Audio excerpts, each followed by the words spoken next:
பண்ண டாக்டர் விக்னேஷ் அவர்களுக்கும் வந்து இந்த இடத்துல நன்றி சொல்லிக்க ஆசைப்படுறோம். இது உங்களுக்காக பண்ணது டாக்டர் விக்னேஷ்ன்றவர். அப்படி எஸ், ரொம்ப கியூட்டா இருக்கு. தேங்க்யூ. ஸோ முதல்ல உங்களில் ஒருத்தனை இங்கே நிற்க வச்ச உங்களுக்கு நன்றி.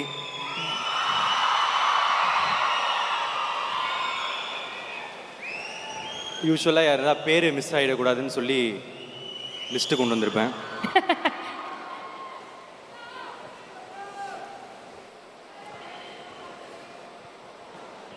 ஸோ நான் வந்து ஃபஸ்ட்டு காஸ்ட்லேருந்து ஆரம்பிச்சிடுறேன்.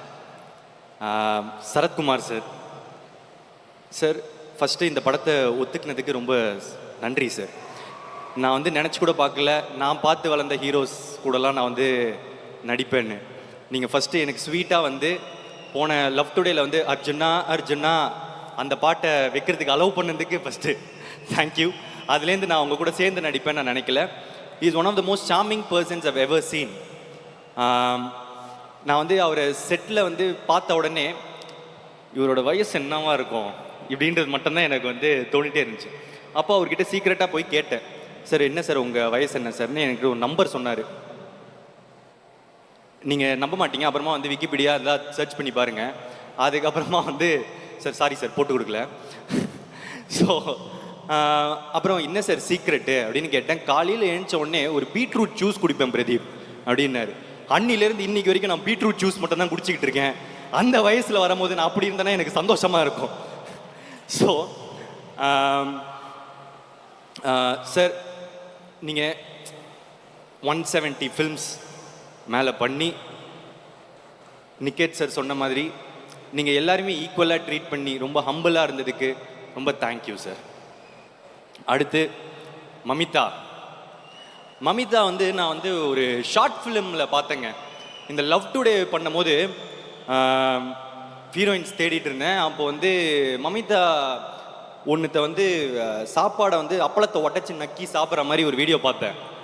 பயங்கரமாக இருந்துச்சு, செம்மையாக எக்ஸ்பிரஷன்லாம் தராங்களே அப்படின்னு சொல்லிட்டு இவங்களை காண்டாக்ட் பண்ணால் அப்போ வந்து மணங்கான் அப்போ அவங்க பண்ணுறதா இருந்தது, ரொம்ப பிஸியாக இருந்தாங்க. என்னென்னமோ ட்ரைலாம் பண்ணேன், மணங்கான் டீம்கிட்ட பேசினேன், என்னென்ன ட்ரை பண்ணேன். ஆனால் அந்த டைம் ஒர்க் பண்ண முடியல. அப்போத்துலேருந்தே எனக்கு ஒர்க் பண்ணோன்னு ரொம்ப ஆசை. அப்போ திடீர்னு கீர்த்தி வந்து எனக்கு சொன்னார், இந்த படத்துக்கு மமிதா பற்றி பேசியிருக்கேன்னு. நாங்கள் ஆக்சுவலாக அவ்வளோ டிஸ்கஸ் பண்ணலை, எனக்கே வந்து சர்ப்ரைஸாக தான் சொன்னார். எனக்கு செம்ம ஹாப்பி, ஏன்னா இவங்களோட ரொம்ப ஒர்க் பண்ணேன்னு வந்தேன். ப்ளஸ் இந்த கேரக்டர் வந்து ரொம்ப ஸ்ட்ராங்கான கேரக்டர். இது காமெடி பண்ணோம், எமோஷனல் சீன்ஸ் இருக்குது. நீங்கள் மமிதா இது வரைக்கும் பார்க்காத எமோஷனல் சைடே இந்த படத்தில் பார்க்க போகிறீங்க. Extra ordinary performer. Neha Shetty வந்திருக்காங்களா? இல்லையா? சரி, ஓகே, சேட். பட் ஸ்டில் ஒரு ஹீரோயின் வந்து ஒரு காமெடி பேஸ் இருக்கிற கேரக்டர் வந்து பண்ணுறது வந்து கொஞ்சம் தயங்குவாங்க. ஏன்னா வந்து எங்கன்னா ஸ்டீரியோ டைப் பண்ணிடுவாங்களா அப்படின்னு நினச்சி. அது அவங்க சொல்லி குத்தம் இல்லை, அது கரெக்டான வருத்தம் தான். ஆனால் அந்த மாதிரி கொஞ்சம் காமெடி டிஞ்சு இருக்கிற கேரக்டரை ரொம்ப மாசாக அக்செப்ட் பண்ணாங்க. அண்ட் அவங்க இன்னும் தமிழில் வந்து இன்னும் நிறைய படம் பண்ணணும்னு ஆசைப்படுறேன். அண்ட் அடுத்தது சத்யா, அவரோட டேட்டே கிடைக்கல, தெலுங்கு ஆக்டர், பண்ணதுக்கு ரொம்ப தேங்க்யூ ஸோ மச். அண்ட் டிராவிடும் வரல என்னங்க? சரி, டிராவிடோட நான் வந்து பெரிய ஃபேன், பரிதாபங்களோட பெரிய ஃபேன்னு. நான் வந்து அடிக்கடி எல்லாம் உங்களை மாதிரியும் தான் நானும் பெரிய ஃபேனு. ஒரு படம் ஆரம்பிக்கும் போது அவங்க கிட்ட கால் அடிச்சிருவேன், இந்த படத்தில் ஒர்க் பண்ணலாமா, இந்த படத்தில் ஒர்க் பண்ணலாம். ஏதாவது ஒன்று மிஸ் ஆகிட்டே இருந்துச்சு. இந்த டைம் திருப்பி வந்து கீர்த்தி வந்து டிராவிட் போகலாமா அப்படின்னு சொல்ல உடனே நான் செம்ம ஹாப்பி. ஏன்னா நான் ஒரு டைமும் அவர் இந்த லேடிஸ் கெட்டப்பு இதெல்லாம் போடும்போது நான் ரொம்ப ரசித்து பார்ப்பேன். எனக்கு டிராவிடோட ஒர்க் பண்ணது வந்து ஒரு கோ ஆர்டிஸ்டோட ஒரு ஃப்ரெண்டு கிடச்சிட்டான் அப்படின்ற சந்தோஷம் எனக்கு இருக்குது. அண்ட் அடுத்து ஹித்துவும் இங்கே இல்லை. ஹித்து வந்து ஒரு பெரிய அவர் ஆக்சுவலாக வந்து மலையாளத்தில் ஹீரோங்க. இதில் வந்து ஒரு கேரக்டர் பண்ணியிருக்காரு, காமெடியெல்லாம் பிரிக்கிறாரு. நான் எக்ஸ்பெக்டே பண்ணல ஆக்சுவலாக அவர் அவ்வளோ நடிப்பாருன்னு. ஒரு படம் முடியும் போது எப்போவுமே எல்லாம் ஹாப்பி மெமரிஸாக முடியணும் அப்படின்னு ஆசைப்படுவோம். ஆனால் எனக்கு ஹித்துவை பொறுத்த வரைக்கும் மட்டும் கொஞ்சம் சேட் மெமரி தான். ஏன்னா ஒரு ஆக்ஷன் சீன் அப்போ வந்து நான் தெரியாமல் அவரை அடிச்சிட்டேன். டேரக்டர் தெரியுமான்னு தெரியல. ஸோ தெரியாமல் வலிக்கிற மாதிரி அடிச்சிட்டேன். அவருக்கு வலிக்குதுன்னு தெரியாமல் சிரிக்கவும் சிரிச்சிட்டேன். அது ஃபஸ்ட்லேருந்து கில்ட்டு ஒரு மாதிரி இருந்துகிட்டே இருந்துச்சு. எப்போ அவரை பார்த்தாலும் சாரி சொல்கிறது கஷ்டமாகவே இருக்கும். ஏன்னா ஒருத்தரை தெரியாமல் காயப்படுத்திடா மன்னிச்சிருவாங்க, ஆனால் வழியில் இருக்கிறவனை பார்த்து சிரிச்சா மன்னிக்கவே மாட்டாங்க. ஸோ ரொம்ப சாரி ரிது. அதுக்கப்புறம் ஐஸ்வர்யா, தேங்க்யூ. ரோஹிணி மேம் திரும்ப ஒரு சீனியர் ஆர்டிஸ்ட், ரொம்ப ஸ்வீட்டாக இருந்தாங்க, தேங்க்யூ ஸோ மச். அப்புறம் வினோதினி மேம், அப்புறம் ஒரு குட்டி குழந்த பார்ப்பீங்க படத்தில், அழுது என்னை சாவிச்சிச்சு, அழுதுகினே இருக்கும் நடிக்கும் போது, ஐயோ. ஆனால் ஓகே க்யூட். சரி, அதுக்கப்புறம் பெசநகர் ரவி, பாட்டி தாத்தாலாம் ஒரு பட்டாளமே இருக்குது. அதுக்கப்புறம் நம்ம உமா கொடுத்த ஒரு நாய், தேங்க்யூ ஸோ மச் என் உமாவை எடுத்துக்கினதுக்கு. அதுக்கப்புறம் டூட் கேங் மெம்பர்ஸில் வந்து நிறைய ஒரு கண்டென்ட் கிரியேட்டர்ஸ் நிறைய பேர் இருக்காங்க. அவங்க எல்லாருமே ரொம்ப டேலண்டடுங்க. நீங்கள் அந்த படம் பார்க்கும்போது அவங்க இன்னும் பெருசாக போகணுன்னு நான் ரொம்ப மனமார வந்து விஷ் பண்ணுறேன். ஸோ அதுக்கப்புறம் க்ரூ எப்பவுமே நான் வந்து டேரக்டர் வந்து லாஸ்ட்டாக சொல்லுவேன். ஆனால் இந்த டைம் இந்த மொத்த ஸ்டோரியுமே நான் இங்கே டேரக்டர்கிட்டேருந்து ஆரம்பித்தா ரொம்ப நல்லாயிருக்கும் அப்படின்னு நான் வந்து ஆசைப்பட்றேன். ஜாலியாக பேசலான்னு இருந்தேன், ஆனால் அவர் பேசினதை பார்த்து எனக்கு கொஞ்சம் எமோஷன் ஆகிடுச்சு, ஏன்னு வரேன். ஸோ நான் ஆக்சுவலாக வந்து லவ் டுடே படம் முடிச்சிட்ட பிறகு எனக்கு நிறைய கதை வர ஆரம்பிச்சிது. கதை வந்தால் என்ன சொல்லுவேன், சினாப்சிஸ் கதை சுருக்கம் வந்து மெயில் பண்ணுங்க அப்படின்னு சொல்லுவேன். அப்போது அந்த மாதிரி தான் டூடோட சினாப்சிஸ் வந்துச்சு, படித்தேன், இன்ட்ரெஸ்டிங்காக இருந்துச்சு. ஆனால் நான் அப்போ தான் லவ் டுடே பண்ணியிருந்தேன், அதுக்கப்புறம் எல்ஐகேவும் அப்போது பண்ணியிருந்தேன். இன்னும் டிராகன் அக்செப்ட் பண்ணல. ஆமாம், டிராகன் இன்னும் முடிவாகலை. அப்போது டூட் பார்த்தா திரும்ப லவ் ஸ்டோரி வேணுமா, அப்புறம் ஹீரோ வேறு இந்த மாதிரிலாம் பண்ணுறானே, நமக்கு இந்த ரிஸ்க் எடுக்கலாமா, இந்த மாதிரிலாம் யோசிச்சுட்டு சரி எதுக்கு ரிஸ்க்கு வேணாம் அப்படின்னு சொல்லிட்டு அனுப்பிச்சிடுங்க மெயிலு அப்படின்னு சொல்லிட்டு அனுப்ப சொல்லிட்டேன். சரி முடிஞ்சிடுச்சு அப்படின்னு பார்த்தா திருப்பி வேற ஒரு இடத்துலேருந்து கால் வரும். கீர்த்தின்னு ஒரு பையன் உங்களுக்கு வந்து ஒரு கதை சொல்லணுமா. இல்லைங்க நான் ஏற்கனவே அந்த கதை கேட்டு பார்த்துட்டேன் இல்லைன்னு. திரும்ப அதுக்கப்புறம் வேற கீர்த்தின்னு ஒரு பையன், திரும்ப எங்கன்னா பண்ண கீர்த்தின்னு ஒரு பையன் என்ன விடவே மாட்டேங்கிறான் அப்படின்னு சொல்லிட்டு சரி பார்த்தா மைத்ரி ஆஃபீஸ்லேருந்து ரவி சார் வந்து கால் பண்ணார். Pradeep, I heard a really nice story. சொல்லுங்கள் சார். என்ன இல்லை கீர்த்தின்னு ஒரு பையன். சார் சொல்லுங்கள் சார். இல்லை அவர் வந்து நீங்கள் நடித்தா சூப்பராக இருக்கும் அப்படின்றாரு. சரி நான் சொல்லலை, நான் ஏற்கனவே இந்த கதை கேட்டிருந்தேன், ஐ மீன் படிச்சிருந்தேன் அப்படின்னு. சரி மைத்ரி வேற பெரிய பெத்த ப்ரொடியூசர், கேட்டுருவோம். ஸோ வந்து கூப்பிட்டேன். எனக்கு அதை தாண்டி என்னன்னா, என்னடா நம்ம வேணான்னு சொல்லியும் நம்ம தான் வேணும்னு ஒருத்தன் சொல்கிறானே, யாரா அவனை நான் பார்த்தே ஆகணும் அப்படின்னு சொல்லிட்டு எனக்கு ரொம்ப ஆசை. சரி கூப்பிடுவோன்னு சொல்லிட்டு வந்தா தினுசா ஒரு கேரக்டர் வருது. இந்த சட்டெல்லாம் வந்து போட்டுட்டு அந்த பட்டன் கூட இது வரைக்கும் இந்த லூஸா ரெண்டு கையும் இந்த மாதிரி வந்து அவுத்து விட்டுட்டு ஒரு இப்படி இந்த மாதிரி வந்து நிற்கிறான். ஓகேன்னு சொன்ன உடனே கீர்த்தி சொல்லிட்டு ஷேக் ஹேண்ட் வேற சொல்லிட்டு உட்காந்தாரு. உட்காந்து நான் வந்து கேட்குறேன், ஏன் ஒய் மீ அப்படின்னு கேட்டோடனே, இல்லை ப்ரோ நான் வந்து லவ் டுடே படம் பார்த்துட்டு எனக்கு ரொம்ப பிடிச்சிருந்துச்சி. அதுக்கப்புறம் நான் ஒரு கதை வச்சுருந்தேன், அது நீங்கள் பண்ணால் நல்லாயிருக்கும், நான் படம் பார்த்துட்டு வர உங்களுக்கு ஏற்ற மாதிரிலாம் வந்து மாற்றினேன் அப்படின்னாரு. எனக்கு ஏற்ற மாதிரி மாற்றினீங்களா? இதை நம்பலாமா நம்பக்கூடாதா? இவனை பார்த்தா நம்புற மாதிரி இல்லை, ஆனால் கேட்குறதுக்கு நல்லா இருக்குது. நம்பி ஏமாந்தா அப்புறமா சோகமாக இருக்கும். சரி நம்புனா இப்போ சந்தோஷமாக இருக்கும், நம்பி தொலைவோம் அப்படின்னு சொல்லி கதையை சொல்லுங்கள் அப்படின்னு சொல்லி கேட்க ஆரம்பித்தேன். அப்போது கதை சொல்ல ஆரம்பித்தார். Scene by scene, dialogue by dialogue நிறுத்திட்டார். நான் வந்து திரிச்சிட்டேங்க உண்மையாக. இந்த கதை நரேஷன் முடிச்சிட்ட பிறகு ஆனால் எனக்கு ஒரு சின்ன டவுட், அதே தான், லவ் ஸ்டோரி இப்போது திரும்ப 2 படத்துக்கு இது பண்ணணுமா அப்படின்னு மனசில் ஓடிட்டே இருந்துச்சு. இல்லைங்க அப்புறம் பண்ணலாம், உங்களுக்கு திரும்ப நான் எதாவது பண்ணுற டைமில் நான் உங்களுக்கு சொல்கிறேன், நீங்கள் ஃப்ரீயாக இருந்தீங்கன்னா நம்ம ஒர்க் பண்ணலாம் அப்படின்னு சொல்லியிருந்தேன். சரி அவ்வளோதான் முடிச்சிட்டோம், இவரை பார்த்தாச்சு அப்படின்னு சொல்லி விட்டுட்டு அடுத்த நாள் ப்ரொடியூசரை கூப்பிட்டு வந்துட்டாருங்க. ப்ரொடியூசரை கூப்பிட்டு வந்து திரும்ப வந்து இல்லை நீங்கள் நினைக்கிற மாதிரி இது லவ் ஸ்டோரி மட்டும் இல்லை அப்படின்னு வந்து என்கிட்ட எனக்கு எக்ஸ்பிளைன் பண்ணுறாங்க.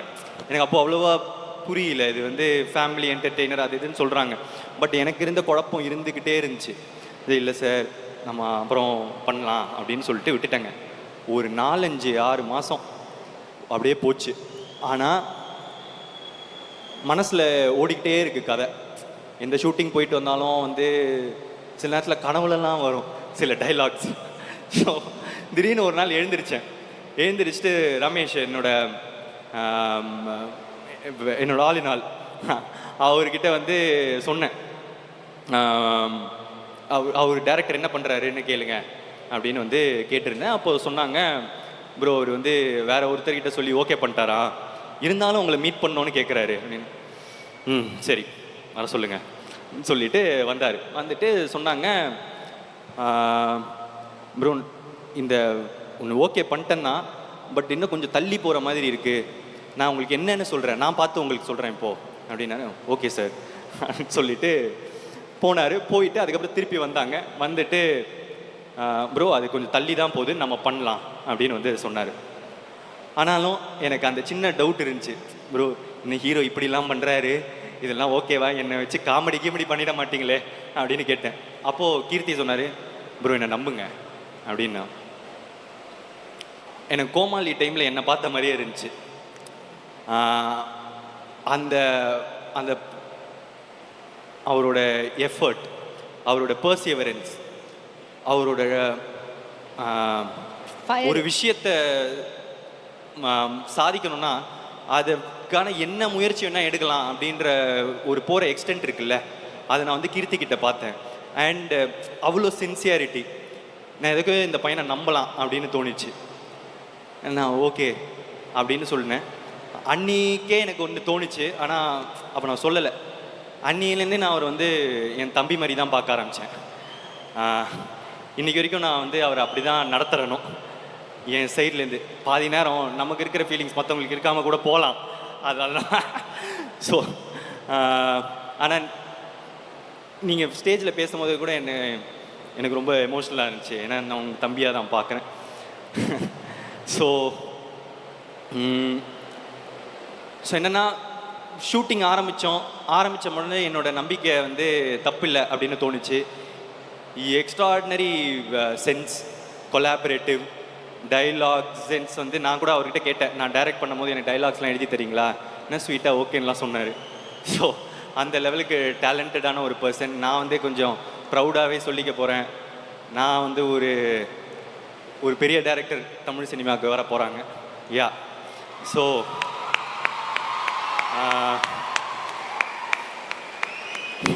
ஸோ இந்த மாதிரி நம்ம ஒருத்தரை ஃபஸ்ட்டு டைம் பார்க்கும் போது அவங்கள பற்றி என்னென்னமோ நினச்சிருப்போம். ஆனால் அவங்க தான் நம்மளோட அதுக்கப்புறம் ஃப்ரெண்டாவோ, அண்ணனாவோ, தங்கச்சியாவோ, லவ்வராவோ, பொண்டாட்டியாவோ, புருஷனாவோ இருப்பாங்க. அந்த மாதிரி உங்கள் வாழ்க்கையில் இருக்கிறவங்கள இந்த வீடியோக்கு கீழே டேக் பண்ணுங்க. இல்லை எப்படி இருந்தாலும் ஒரு 10 செகண்ட் தான் வைரல் ஆகும். ஸோ நானே சொல்லிடுறேன். ஸோ எஸ் கீர்த்தி, அடுத்து என்ன லிஸ்ட் படி ப்ரொடியூசராக தான் இருக்கும் வந்து சார். இவங்க வந்து ஒரு இந்த பாஷா மாதிரி தான். இவங்க வந்து India's one of the biggest producers. ஆனால் காமிச்சிக்கிறது அப்படி எதுவுமே இல்லை. மாணிக்கம் மாதிரியே இருப்பாங்க. சார் நீங்கள் பாஷான்னு எங்களுக்கு தெரியும், ஏன் மாணிக்கம் மாதிரியே பிஹேவ் பண்ணுறீங்க? நிறைய இருக்கும்ல சார், அந்த மாதிரி தான் நானே இருப்பேன். ஸோ வந்து ஆனால் அவ்வளோ ஹம்பிள் மேக்ஸ். நம்ம ஒரு ப்ரொடியூசர் அந்த மாதிரிலாம் வந்து காமிச்சிக்க மாட்டாங்க. ஒரு கதை அவங்களுக்கு பிடிச்சிருச்சுன்னா அதை நடத்த வைக்கிறதுக்கு, அதை நல்லபடியாக உருவாக்குறதுக்கு என்ன எக்ஸ்டென்ட் வேணால் போகிறாங்க. Ravi sir and Naveen sir, one of the passionate producers I've ever seen. நான் இதை சொல்லாமான்னு தெரியல, எனக்கு ஆக்சுவலாக ஃபவுசின்னு ஒரு படத்தோட லைட்டாக கிளிப்பிங்ஸ்லாம் காமிச்சாங்க, பிரபாஸ் சார் படம். வரப்போகுது, நீங்களாம் பார்ப்பீங்க. What a fashion, extraordinary sir. And தப்பாக சொல்லிட்டேனா சார், வெளியே சொல்லக்கூடாதா? Sorry sir. ஸோ எனக்கு உங்களோட ஒர்க் பண்ணது ரொம்ப happy sir. Thank you so much. And Anil sir எங்கே வைல்டு ஃபயர் காணோம். சரி. ஸோ அண்ட் ஏஜிஎஸ் சினிமாஸ் வந்து டிஸ்ட்ரிபியூட் பண்ணுறாங்க. சார் சாரி சொல்ல மாட்டேன். ப்ரொடியூசர் வந்து கீர்த்தி, அன்றைக்கி உங்களுக்கு ஞாபகம் இருக்கான்னு தெரில, ஆனால் எனக்கு பயங்கர ஹிட்டிங் ஸ்டேட்மெண்ட். நீங்கள் இருந்துட்டு நான் வந்து அப்போது இல்லை சார் அப்படின்னு சொல்லும் போது, இந்த பையனை எப்படின்னா டைரக்டர் ஆக்கியே ஆகும் சார் அப்படின்னு சொல்லிட்டு தான் கிளம்புனார். அது இன்னுமே அதுதான் அவரோட ஒரு டெபியூட்டண்ட்டை பேக் பண்ணது வந்து எக்ஸ்ட்ராடினரி சார். அண்ட் ஏஜிஎஸ் என்னோட hat-trick Aishwarya ma'am, Archana ma'am வரலையா, மிஸ் பண்ணுன்னு சொல்லுங்கள். அகோரம் சாருக்கு வந்து ரொம்ப தேங்க்ஸ். தொடர்ந்து சப்போர்ட். நான் எவ்வளோ லக்கி பாருங்கள், இந்த சைடில் ஒரு பிக் ப்ரொடியூசர், இந்த சைடில் ஒரு big producer. So throughout ரொம்ப இந்த ரிலேஷன்ஷிப் ரொம்ப ஸ்வீட்டாக போயிட்டுருக்கு. இன்னும் தொடர்ந்து போகணுன்னு நான் வந்து நம்புகிறேன். Thank you so much. And CEO Cherry sir, thank you. And DI mango post, thank you. And lyricist Vivek sir, உங்களோட ஒர்க் பண்ணணுன்னு, உங்கள் ஒர்க்லாம் ரொம்ப பிடிக்கும் சார். ரொம்ப நாள் ஒர்க் பண்ணணுன்னு இருந்தேன், இந்த டைமில் அமைஞ்சிருச்சு. இன்னும் நிறைய ஒர்க் பண்ணணுன்னு ஆசைப்பட்றேன். தேங்க்யூ. பால் டப்பா, நான் வந்து யப்பா, நான் ஆக்சுவலாக ஊரும் பிளேட் வந்து பால் டப்பா எழுதுனாங்க. நடுவில் இந்த அலையவ கலையவ இதெல்லாம் இருக்குல்ல, மோஸ்ட்டாக அவர்கிட்டேருந்து எக்ஸ்பெக்ட் பண்ணாத ஒரு ஜோனாக இருந்துச்சு அது. அவருக்கு அது பயங்கர இம்ப்ரெசிவ் ஒர்க். தேங்க்யூ பால் டப்பா. அண்ட் ஆதேஷ் கிருஷ்ணா அண்ட் செம்வி, இதில் பார்த்துருந்தீங்கன்னா அந்த ஜாக்கி ஜான் மந்திரம் வந்து யூஸ் பண்ணியிருப்பாங்க. யுமோ பபி போ, யுமோ பபி போ. ஆமாம். ஸோ அது வந்து அந்த ஐடியா வந்து செம்வி தான் கொடுத்தாங்கன்னு வந்து எனக்கு கேள்விப்பட்டேன். யா ஸோ வந்து very very nice idea. And Tippu sir, நல்லா இருப்போ, super sir. And this song is underrated, but still பார்ப்பீங்க, படம் ஹிட் ஆகிட்ட பிறகு இன்னும் அடிச்சு தூக்கும். So thank you Mohit Chauhan sir, Sai Abhyankar sir, Smriti, Paal Dabba, Deepthi Suresh, பெபுமிகா அண்ட் அனுஷா என்னை ஆட வச்சதுக்கு ரொம்ப thanks. I love you. And stunt வந்து Yannick Ben and Dinesh Subbarayan பண்ணியிருக்காங்க. கொஞ்சம் வித்தியாசமான ஸ்டன்ட்ஸ் இருக்குது. அண்ட் என்னோடய சேஃப்டி ரொம்ப என்ஷூர் பண்ணதுக்கு ரொம்ப தேங்க்ஸ். ஏன்னா கொஞ்சம் ஒன் டேக் அண்ட் கொஞ்சம் ரிஸ்கி ஷார்ட்ஸ்லாம் இருந்துச்சு. Thank you so much. And DOP Niketh பூமி ப்ரோ, ஒரு தடவை மிஸ் ஆச்சு, ஆனால் 2 தடவை பண்ணிட்டோம். லவ் டுடே ட்ரை பண்ணேன், நடக்கலை. ஆனால் இப்போது அதுக்கு சேர்த்து வச்சு ட்ராகன் டூடுன்னு தொடர்ந்து பண்ணியிருக்கோம். நான் சொல்கிற மாதிரி you are an very rare combination of a talent and gentleman. திரும்ப திரும்ப அதான் சொல்கிறேன், அது ரொம்ப கஷ்டம். Love you. Thank you so much. Extraordinary work. And Bharath editor, இதுதான் நம்மளோட ஃபர்ஸ்ட் கொலாபரேஷன். எக்ஸ்ட்ராடினரி ஒர்க் இந்த மூவி. ட்ரெய்லர் தெரிச்சிட்டிங்க. Super. Thank you so much. Looking forward. And Sai Abhyankar, மடிச்சிட்டேன், எனக்கு கொஞ்சம் பேச டைம். ஸோ கட்சி சேரன்னு ஒரு பாட்டு வந்திருந்தது. அப்போ திரும்புகிற இடம்லாம் அந்த பாட்டு தான், அப்புறம் ஸ்டெப்பு தான். ஸோ இது போயிட்டே இருந்துச்சு. அப்போது கீர்த்தி வந்து கேட்டார், யார் மியூசிக் டைரக்டர் போகலாம் அப்படின்னு சேர்க்கும் போது நான் சொன்னேன், சாயின்னு ஒரு அந்த கட்சி சேர பையன் எப்படி அப்படின்னு சொன்னோம். அப்போது ஆமாம் இல்லை ப்ரோ, நல்ல டேலண்டாக தான் இருக்கிற மாதிரி. இல்லை, நான் போகிறேன், பாட்டு போட்டாலே பயங்கரமாக கத்துறாங்க, நீங்கள் போய் ஒரு தடவை கேட்குறீங்களா, ஒரு தடவை மீட் பண்ணுறீங்களா, ஒரு பேங்க்லாம் எப்படி இருக்குன்னு பார்க்குறீங்களா, இல்லை உங்களுக்கு போகலனாலும் ஓகே, எனக்கு அவரோட ஒர்க் பண்ணணும்னு ஆசையாக இருக்குது, நான் சும்மா போகிறேன், இல்லை அப்புறமா கூட நான் ஒர்க் பண்ணிப்பேன், நான் போயிட்டு அவரோட பாட்டெல்லாம் எப்படி இருக்குன்னு நான் கேட்டுட்டு வரேன் அப்படின்னு சொன்னாலே, இல்லை ப்ரோ நான் போய் மீட் பண்ணுறேன், நான் எல்லாம் கேட்டு வரேன்னு சொல்லிட்டு போனார். போயிட்டு அடுத்த நாள் வந்தார். வந்துட்டு ப்ரோ ஆசை கூடன்னு ஒரு பாட்டு போட்டு வச்சுருக்காரு, எனக்கு ரொம்ப பிடிச்சிருக்கு, எவ்வளோ ஹிட் ஆகும்லாம் தெரியல, ஆனால் எனக்கு ரொம்ப பிடிச்சிருக்கு அப்படின்னு சொன்னார். ஓகே, 2 நாள் ஆச்சு, பாட்டு வெளியே வந்துச்சு, ஸ்மாஷ். ஸோ எல்லா சைட்லேயும் வந்து ஆசை கூட போயிட்டே இருந்துச்சு. அப்படியே அமுக்குங்கடா இவனை அப்படின்னு சொல்லிட்டு 2 பேரும் சேர்ந்து அமுக்கணும். அமுக்கி திரும்பி பார்த்தா பின்னாடி 8 பேர் லைனில் நிற்கிறாங்க. இந்த டேரக்டர், அந்த டேரக்டர், அந்த ஹீரோ, இந்த ஹீரோன்னு ஓவர் நைட் லைக் எல்லாரும் they want to work with Sai Abhyankar. And கான்ஃபிடென்ட்டாக சொல்லலாம், the next big thing. Yeah, so ரொம்ப நல்ல பாட்டு. நான் சொல்லணும்னு இல்லை, ஆல்ரெடி ரிலீஸ் ஆகிடுச்சு, ரிசப்ஷன் கிடச்சிருச்சு. Thank you so much. அண்ட் என்னை பாட வச்சதுக்கு, ஆக்சுவலாக என்னை பாடணுன்னு ரொம்ப நாள் ஆசை இருந்துச்சுங்க. ஆமாம், நான் வந்து என்ன பண்ணுவேன், லிரிக்ஸ்லாம் வந்து நான் டைரக்ட் பண்ணும் போது நான் லிரிக்ஸ்லாம் எழுதி அனுப்பும் போது பாடி அனுப்புவேன். ஸோ தட் மியூசிக் டைரக்டர் வந்து கேட்டாருன்னா, பிரதீப்பே நல்லா பாடுறானே, ஏன் நீங்களே பாடக்கூடாது அப்படின்னு கேட்பாங்க அப்படின்னு சொல்லிட்டு பாடி பாடி அனுப்புவேன். ஆனால் அவங்க கரெக்ஷன்ஸ் மட்டும் தான் சொல்லுவாங்க, இந்த லிரிக்கை இப்படி மாற்றிக்கலாமா, அந்த லிரிக்கை இப்படி மாற்றிக்கலாமான்னு. சரி, ஆசையை குழி தோண்டி மண்ணில் புதைச்சிட்டேன். சரி, நமக்கு வராது. சரி, இது நடந்தால் யாருக்கு லாபம்? யாருக்கும் லாபம் இல்லை. யாருக்குன்னா யூஸ் இருக்கா? உனக்கு மட்டும் ஏன்டா இப்படி சுயநலவாதியாக இருக்க அப்படின்னு சொல்லிட்டு என் ஆசையை வந்து குழி தோண்டி புதைச்சிட்டேன்.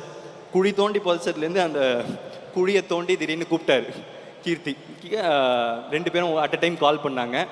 கால் பண்ணி ஒரு பாட்டு பாடுறீங்களா அப்படின்னா, ஓகே அப்படின்னு சொல்லிட்டு டிக்னிஃபைடாக பிஹேவ் பண்ணேன். உள்ளுக்குள்ள சொல்லிட்டு பயங்கர ஹாப்பி. ஆனால் நம்ம ஹாப்பினஸ் எங்க காமிச்சிட்டா அதுக்கப்புறம் நம்ம பாடி சரியா இல்லைன்னா அவங்களுக்கு வந்து மாத்துறதுக்கு வாய்ஸ் கஷ்டமாயிடும். அவ்வளோ சந்தோஷம்லாம் பட்டாரு, இப்போ அவரை கூப்பிட்டு நீங்கள் உங்கள் வாய்ஸ் நல்லா இல்லை மாற்றிடலாம் அப்படின்னு சொன்னால் சோகப்படுவார் அப்படின்னு சொல்லிட்டு நான் கொஞ்சம் காமாக வச்சுட்டேன். ஸோ அதுக்கப்புறம் ரெக்கார்டிங் போனால் அவ்வளோ ஸ்வீட்டாக எனக்கு சொல்லி கொடுத்தாங்க. என்ன வேணும், ஏன்னா நம்ம ஒரு புது விஷயத்தை கற்றுக்கும் போது ஒரு ஸ்வீட்டான டீச்சரும் நல்லா பாஸ் பண்ணிடுவான்னு நினைக்கிற பிரின்சிபலும் இருந்தாலே போதுமே. ஸோ ஜாலியாக அந்த 4 மணி நேரத்தை நான் வந்து என்ஜாய் பண்ணேன். பயங்கரமாக இருந்துச்சு, டோப்பமைன் ஹிட்டு. ஸோ வந்து ரொம்ப சந்தோஷமாக என்ஜாய் பண்ணி thank you for giving me this opportunity, Sai and கீர்த்தி.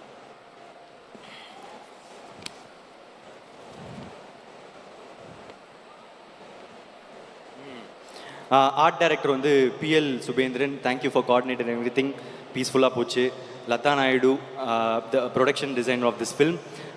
உங்களோட நிக்கத்தோட காம்போ பயங்கரம். இந்த அவருக்கு விஷுவல்ஸ்க்கு தேவையானது நீங்கள் பண்ணுறதும் அண்ட் டேரக்டருக்கு, and it has a quirky touch to everything. எனக்கு அது ரொம்ப ரியலாகவும் இருந்துச்சு, குவர்க்கியாகவும் இருந்துச்சு. அண்ட் டப்பஸ் நாயக், என்னோட ஆஸ்தான சவுண்ட் மிக்சர், இந்த படத்துக்கும் பண்ணியிருக்காரு. Thank you so much. Sound engineering Rajesh Kannan. Poster வியாக்கி, ஆக்சுவலாக ஒரு நியூ டேலண்ட் இப்போ புதுசாக வந்துட்டு இருக்காரு. பயங்கரமாக இருக்குது போஸ்டர்ஸ் எல்லாம், extraordinary, long way to go.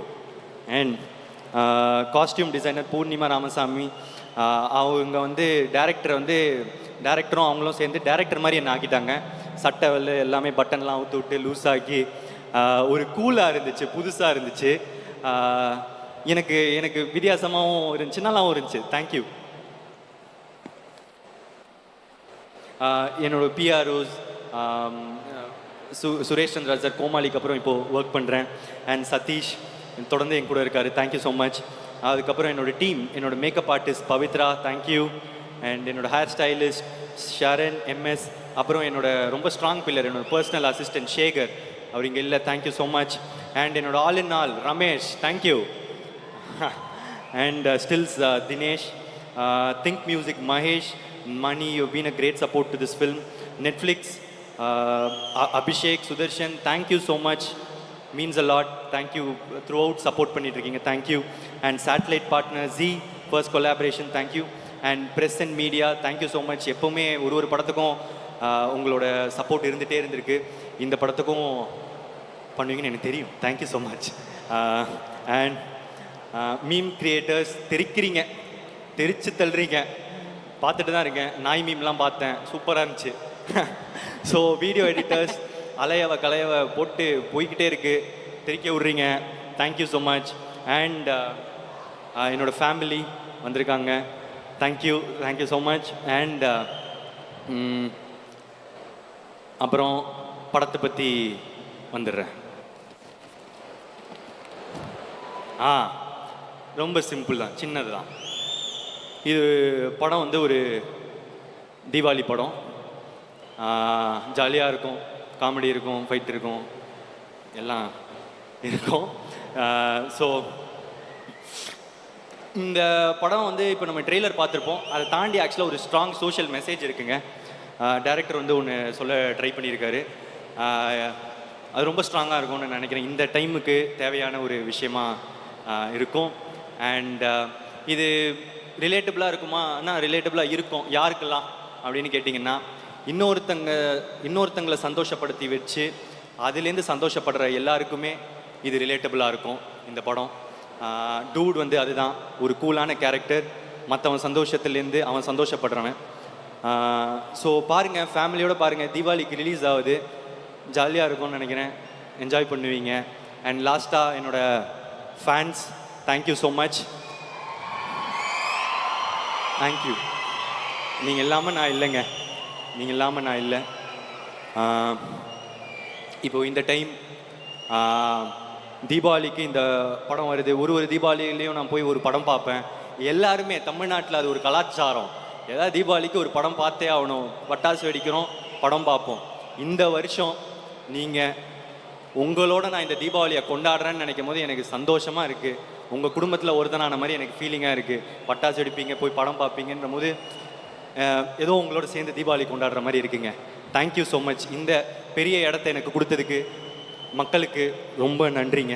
Thank you so much. நீங்க தேங்க்யூன்னு